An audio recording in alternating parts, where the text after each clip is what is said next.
Well, we've all heard about the terror attacks that took place yesterday, both in Berlin as well as the Russian ambassador to Turkey being shot at an art exhibition. But you might not have heard that there was another Russian diplomat killed yesterday. He was found dead from gunshot wounds at his home just hours after the news broke of the assassination of the Russian ambassador to Turkey. Owen, do you have more on this? Well, obviously, the skeptics are wondering, is there a tie? Is there a link between these two deaths?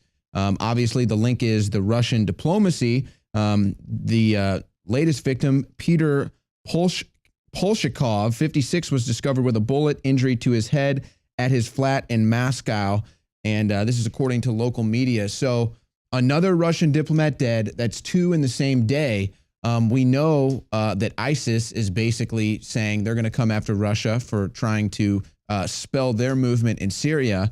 But perhaps, is this related to that? Is this related to something else that we don't know of? Or is this just a lone wolf attack? Nonetheless, though, it's funny because there seems to have been kind of a mainstream media blackout to this story. Right. Despite the fact that obviously the well-publicized story that we have the video of and everything got so much attention, and rightfully so. But this Russian diplomat who was found dead kind of just gets swept under the rug. So, well, of course, this is taking place in Russia, though, so they're not going to just let this information fly free. You know, they don't have a free and open press, regardless of, you know, how much we might appreciate what Putin is up to at times. But of course, you know, is someone trying to send him a message again here? You know, they assassinated one of his closest friends. His driver was killed earlier. And then, of course, this happened when they were supposed to be holding talks to, you know, between Russia and Turkey. So, well, there's a lot of questions about this, obviously. We don't have all the answers. We'll continue to monitor this at Infowars.com. But, you know, this story to me just really shouts, and of course, on top of the gunman in Turkey, just tells you the crazy times that we're living in. You know, who knows what's next? Who knows who's trying to kill who out there? Another Russian diplomat found dead. Right. This is just kind of going beyond the pale there of the diplomatic protocol that people follow, saying, look, you know what? We don't like we're sending you a message. And so who ordered the hit again? So a lot of conspiracy theories are floating around on the internet of like, you know, was this guy tied to the CIA? Was he sent in by the rebels? Is he you know, Gulenis, like what is it? So this is very interesting, and who knows if we're going to get any more information about this Russian diplomat.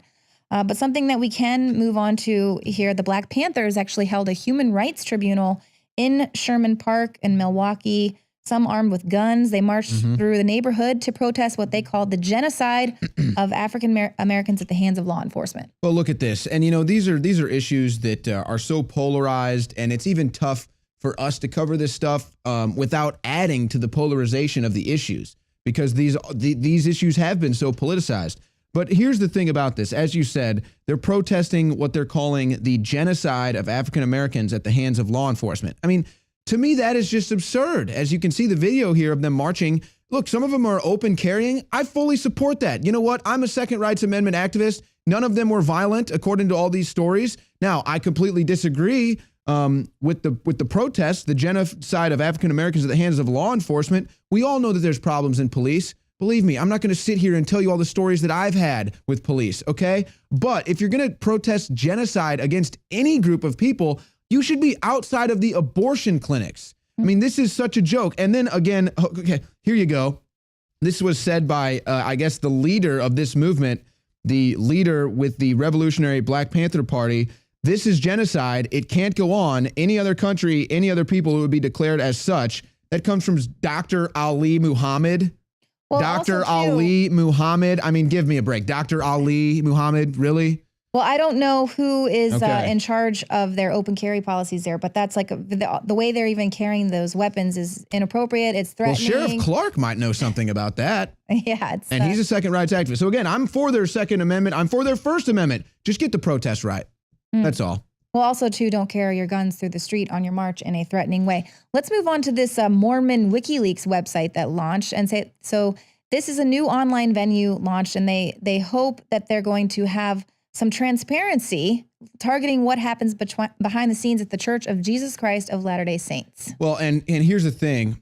I wonder if this is something new that's going to catch on. Is this kind of a self-cleansing thing, a self-organic way of putting the eye on corruption or making people scared of being corrupt within organizations? Is this, so now you've got Mormon WikiLeaks started by Ryan McKnight.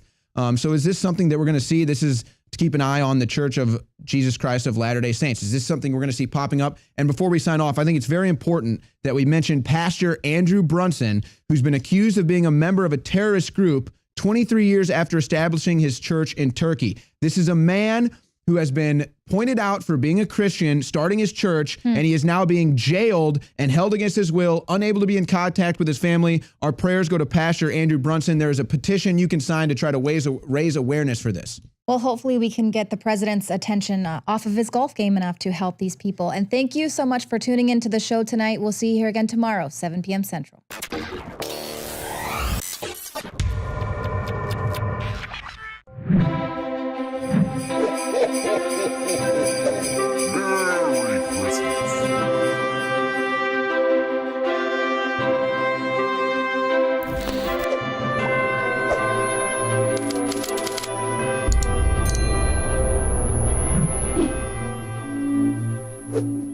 In case you haven't heard, InfoWars has become the most influential media outlet in America. We're making freedom go viral. And now we are proud to announce a new weapon in the epic battle against the globalists. InfoWars Prime, where you can watch live high-definition feeds of The Alex Jones Show, plus exclusive insider videos from the InfoWars crew and behind-the-scenes action. Go to Infowars.com/app and download today. InfoWars Prime is available right now for your iPhone or Android. You will have access to exclusive videos that you can't see anywhere else. And that means live coverage of events and breaking news on location as it happens. You can also take advantage of amazing deals from the InfoWars store that are only available for InfoWars Prime subscribers. That's InfoWars Prime at Infowars.com/app. And if you can hear my voice, you are the resistance.